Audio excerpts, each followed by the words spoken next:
بیٹیوں والے یہ سچی کہانی ضرور سنیں۔ میں پیدائشی نابینا لڑکی تھی۔ ڈرائیور مجھے ہر روز سکول چھوڑنے جاتا تھا۔ ایک دن ڈرائیور چھٹی پر تھا تو ابا مجھے چھوڑنے چلے گئے۔ ابا نے جب کہا بیٹی سکول آ گیا تو یہ سن کر میرے رونگٹے کھڑے ہو گئے، کیونکہ ڈرائیور چھوڑنے آتا تھا تو 1 گھنٹہ لگتا تھا۔ آج 5 منٹ میں کیسے سکول آ گیا؟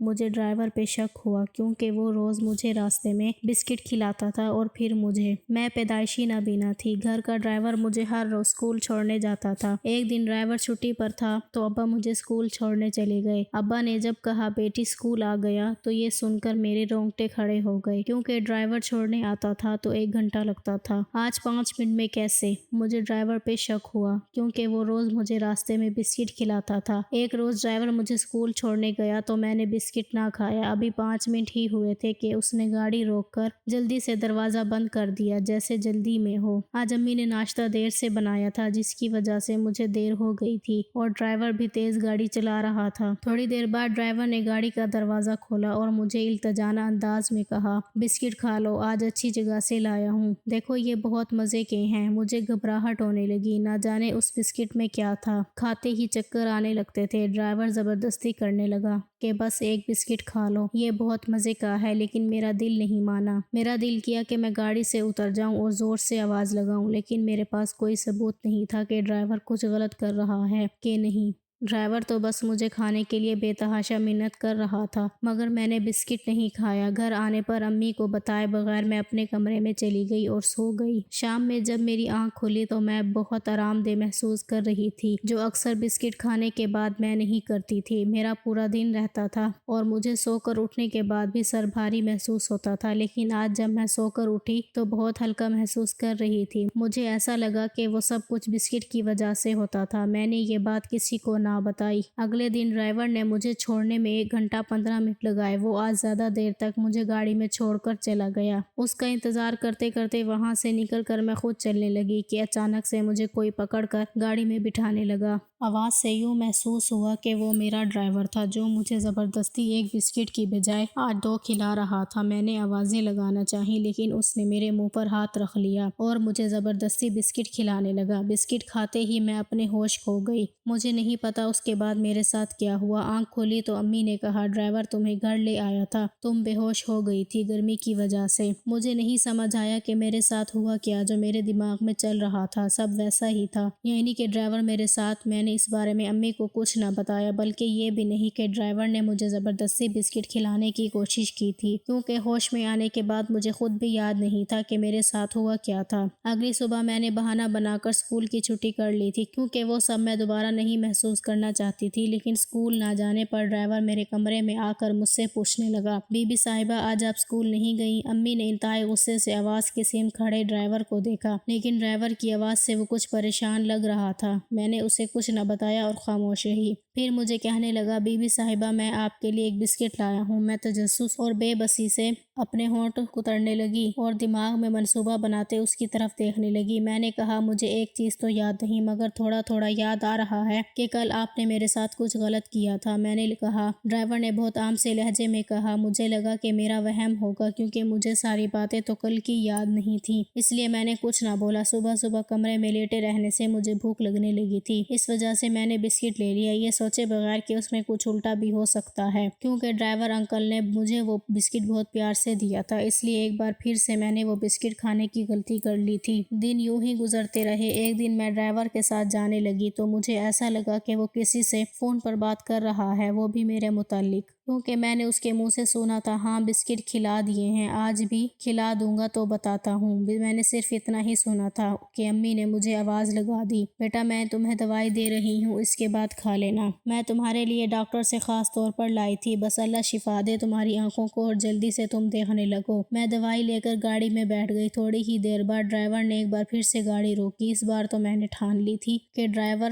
کرتا کیا ہے آخر پتہ لگاؤں۔ گاڑی پچھلے 15 منٹ سے ایک ہی جگہ ساکن کھڑی تھی، اس لیے میں اس کا پیچھا نہ کر سکی۔ میں ادھر ادھر سہارا لیتی گاڑی سے نکلی، کم سے کم میں یہ تو پتہ لگا سکوں کہ آخر میں ہوں کس جگہ پر۔ کہیں دور سے ڈرائیور کی باتیں کرنے کی آوازیں آ رہی تھیں۔ میں زیادہ قریب بھی نہیں جا سکتی تھی ورنہ ڈرائیور مجھے دیکھ لیتا اور جبکہ میں اسے نہ دیکھ پاتی۔ مجھے ڈرائیور کی نہ آواز صحیح آ رہی تھی اور نہ ہی محسوس ہو رہا تھا کہ کیا میں ایسی جگہ ہوں جہاں مجھے ڈرائیور دیکھ نہیں سکتا، لیکن میرا پتہ لگانا بھی ضروری تھا کہ آخر ڈرائیور کرتا کیا ہے۔ دور سے کہیں دھواں آتا محسوس ہو رہا تھا۔ مجھے لگا کہ شاید ڈرائیور سگریٹ پی رہا ہے اور اگلے ہی پل میرے دماغ میں آیا کہ کہیں نشہ بھی تو نہیں کرتا، اور اس دن شاید میرے ساتھ کچھ ہوا تھا جو اس دن میں بے ہوش ہو گئی تھی اور مجھے کچھ یاد بھی نہیں تھا، تو کہیں اس نے میرے ساتھ نشے میں کچھ کیا تو نہیں تھا۔ میں بھاگ بھی نہیں سکتی تھی، مجھے تو یہ بھی نہیں پتا تھا کہ جس طرف میں بھاگوں گی ڈرائیور ہوگا بھی کہ نہیں اور مجھے کہیں دیکھ بھی نہ لے۔ وہ دھواں بڑھتا جا رہا تھا، ڈرائیور کی آواز اور قریب سے آنے لگی، بلکہ ڈرائیور کے ساتھ ساتھ ایسا محسوس ہوتا تھا کہ کوئی اور بھی اس سے باتیں کر رہا ہے۔ مجھے کچھ سمجھ نہ آیا اور میں واپس اپنی گاڑی کی طرف بڑھنے لگی۔ ادھر ادھر سے سہارا لے کر میں تھوڑی دیر کے بعد آخر اپنی گاڑی کے پاس پہنچ گئی تھی۔ گاڑی میں بیٹھتے ہی کچھ دیر بعد ڈرائیور بھی آ گیا۔ بی بی صاحبہ، آپ کی سانسیں کیوں پھول رہی ہیں؟ کچھ نہیں، ویسے ہی چھوڑیں،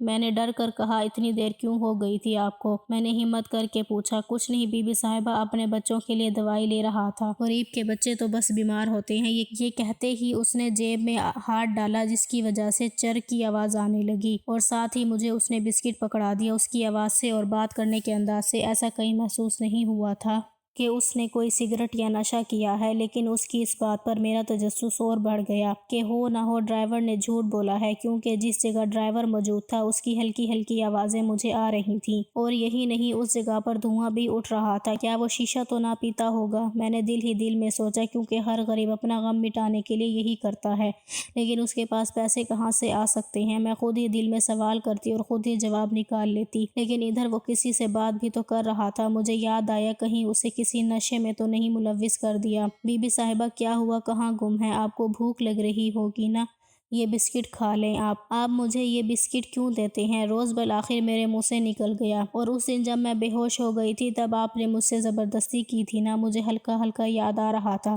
میں نے بدتمیزی نہیں کی تو ٹوٹے پھوٹے الفاظ میں ڈرائیور نے کہا۔ میں نے زیادہ بحث نہیں کی کیونکہ مجھے خود حقیقت نہیں معلوم تھی کہ آپ کی طبیعت کیسی ہے۔ اب میں اچانک سے سٹ پٹائی، میری طبیعت کے بارے میں ان کو کیسے پتا؟ میں نے تو اپنی طبیعت کا کسی کو نہیں بتایا تھا۔ اس کا مطلب بسکٹ میں ضرور کچھ تھا۔ میری طبیعت کو کیا ہوا؟ میں نے بہت نارمل انداز میں پوچھا۔ ارے آپ کی آنکھیں، ان کے بارے میں پوچھ رہا ہوں۔ کچھ بہتری آئی اس میں؟ آپ کا علاج چل رہا تھا نا؟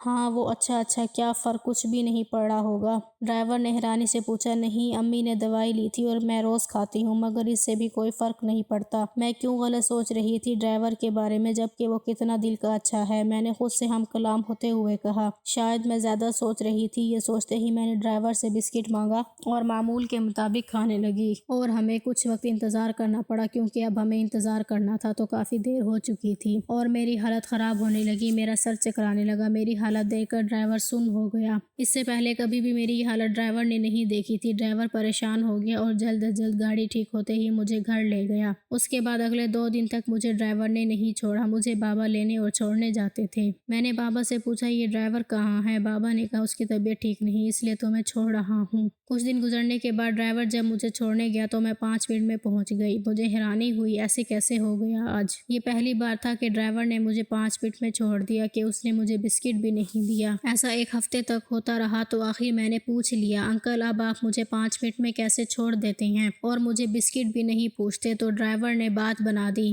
بیٹا مجھے کسی ضروری کام سے جانا تھا، آپ کے بابا نے کہا تھا، اس لیے میں جلد سے جلد آپ کو اسکول پہنچا دیتا ہوں، اور بسکٹ لینے کا بھی ٹائم نہیں ہوتا۔ مجھے ڈرائیور کی اس سے کوئی تسلی نہیں ہوئی تھی، اسی لیے اب میں نے ٹھان لیا تھا کہ میں اب اپنے ساتھ اپنی دوست کو لے کر جاؤں گی، وہ بھی چپکے سے، تاکہ معاملے کا پتہ لگ سکے۔ اگلے کچھ دن میں اپنی دوست کو چپکے سے ڈگی میں بٹھا دیتی کہ اتنا وقت ڈرائیور کو کیوں لگتا ہے، پتہ چل سکے، اور کیا واقعی گاڑی روکتا ہے اور وہ واقعی کچھ غلط کرتا ہے۔ ان سب سوالوں کے جوابوں کے لیے میں اپنی دوست کو لے گئی، لیکن اس کا کوئی فائدہ نہ ہوا۔ نہ تو ڈرائیور چھوڑنے میں دیر لگاتا اور نہ ہی مجھے بسکٹ کھلاتا۔ مجھے شک تھا کہ کہیں ڈرائیور نے دیکھ تو نہ لیا ہو مجھے دوست کو گاڑی میں چھپاتے ہوئے۔ یوں 1 ہفتہ ہو گیا اس بات کو، لیکن اس 1 ہفتے میں مجھے اپنی طبیعت میں واضح فرق سمجھ آیا۔ نہ میرا سر چکراتا، نہ درد ہوتا، بلکہ میں تو فریش محسوس کر رہی تھی۔ کیا یہ سب اس لیے کہ میں بسکٹ نہیں کھا رہی تھی؟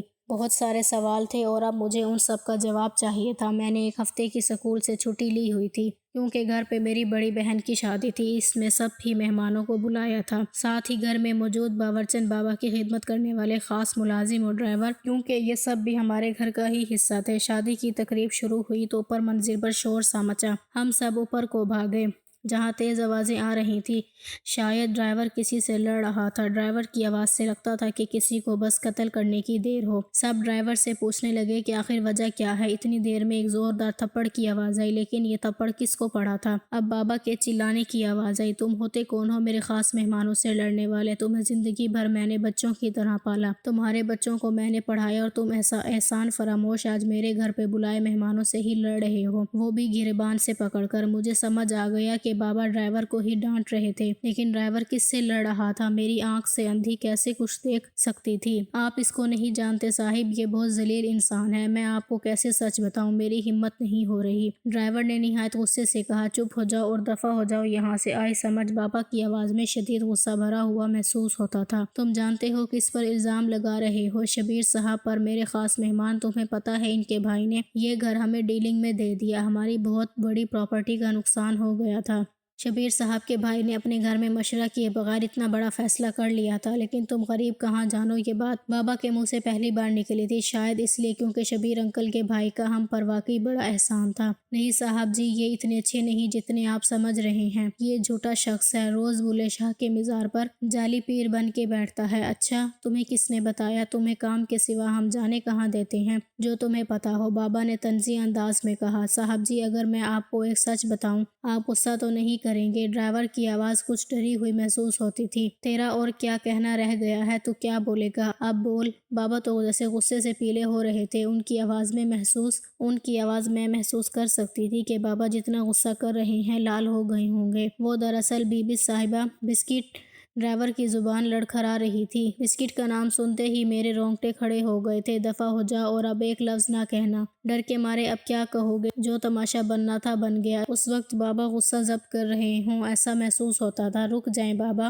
بسکٹ؟ کیا بتائیں آپ؟ کیا بسکٹ؟ میں نے فوراً کہا، وہ بی بی صاحبہ، میں جو آپ کو بسکٹ کھلاتا تھا وہ مجھے یہی دیتا تھا، اور وہ جو میں لیٹ چھوڑتا تھا وہ بھی اس کی وجہ سے۔ میں گاڑی روک کر اس جعلی بابا کے پاس جاتا تھا۔ سب ساکن ہو کر ڈرائیور کی بات سن رہے تھے۔ کیا بکواس کر رہے ہو؟ تمہیں یہ اچھا خاصا انسان نہیں دکھ رہا جو اپنی صفائی پیش کرنے کے لیے اس کو بابا بنا دیا؟ بابا کے غصے میں اضافہ محسوس ہو رہا تھا۔ نہیں، آپ ایک بار میری بات سنیں صاحب، ڈرائیور نے جلدی سے بولا۔ میں بی بی صاحبہ کے علاج کے لیے جاتا تھا اس بابے کے پاس، یہ مجھے بسکٹ پہ پتہ نہیں کیا پڑھ کر دیتا تھا اور کہتا تھا اس بارے میں گھر والوں کو نہ بتانا ورنہ لڑکی کی جان کو خطرہ ہوگا۔ وہ یہ عمل مجھ سے روز کراتا تھا، اور ایک دن بی بی صاحبہ نے بسکٹ نہیں کھایا۔ اس جعلی بابا نے مجھے کہا، آج 2 بسکٹ کھلاؤ اور نہ کھائے تو زبردستی منہ میں ڈالنا ورنہ تمہاری بیوی کی آنکھ کبھی ٹھیک نہیں ہوگی۔ لیکن اس دن 2 بسکٹ کھلانے پر بی بی صاحبہ کی طبیعت خراب ہو گئی۔ میں نے سوچا ویسے ہی ہوئی ہوگی، لیکن کچھ دن پہلے گاڑی خراب ہو جانے کی وجہ سے بی بی صاحبہ کو انتظار کرنا پڑا۔ تب میں نے بی بی صاحبہ کی وہ حالت دوبارہ دیکھی تو مجھے کچھ گڑبڑ لگی۔ میں اگلے روز اس بابا کے پاس بی بی صاحبہ کو اسکول چھوڑنے کے بعد گیا۔ وہاں پہنچا تو کچھ لوگ آپس میں باتیں کر رہے تھے۔ مجھے وہ بابا بھی نظر نہ آیا تو میں ان سب لوگوں کے پاس چلا گیا۔ وہاں تمہیں پتہ ہے یہاں ایک بابا ہوتے ہیں جو بسکٹ پہ دم کرتے ہیں، وہ کہاں ہیں؟ جب میری طرف دیکھ کر کہنے لگے، کون بابا؟ ہم نے تو ادھر کسی کو نہیں دیکھا۔ جو بھی دم کرتے ہیں اندر کرتے ہیں۔ مجھے کچھ سمجھ نہ آیا کہ میں کیا کروں۔ اس دن کے بعد سے میں نے نہ ہی بسکٹ دیا بی بی صاحبہ کو اور نہ ہی دیر سے چھوڑا، اور آج مجھے یہ ادھر نظر آیا تو میں پہچان گیا یہ وہی بابا ہے۔ کسی کو بھی ڈرائیور کی من گھڑت کہانی پہ یقین نہیں آ رہا تھا، لیکن مجھے یہ سب سچ محسوس ہوا۔ ہاں، میں ایک دن ڈرائیور کا پیچھا کر رہی تھی تو مجھے دھواں محسوس ہوا تھا، اور یہ بھی کہ ڈرائیور کسی سے باتیں کر رہا تھا، لیکن کس سے کر رہا ہے میں یہ دیکھ نہیں سکتی تھی۔ مجھے پتہ نہ چل سکا اور مجھے سچ میں اس بسکٹ سے چکر آتے تھے۔ دیکھا صاحب، میں سچ کہہ رہا تھا۔ سب ڈرائیور کی طرف متوجہ تھے کہ مجھے محسوس ہوا کوئی میرے قریب آ رہا ہے۔ اچانک سے کسی نے مجھے کس کے پکڑا اور کہا، ہلنا مت ورنہ تمہاری بیٹی کو مار دوں گا۔ یہ آواز شبیر انکل کی تھی، جنہوں نے شاید میرے سر پر بندوق رکھی تھی۔ گھر کے سب افراد خوف زدہ ہو گئے، کسی کو کچھ سمجھ نہیں آ رہا تھا کہ آخر ہو کیا رہا ہے۔ اب جو آواز آ رہی تھی وہ صرف شبیر انکل کی تھی۔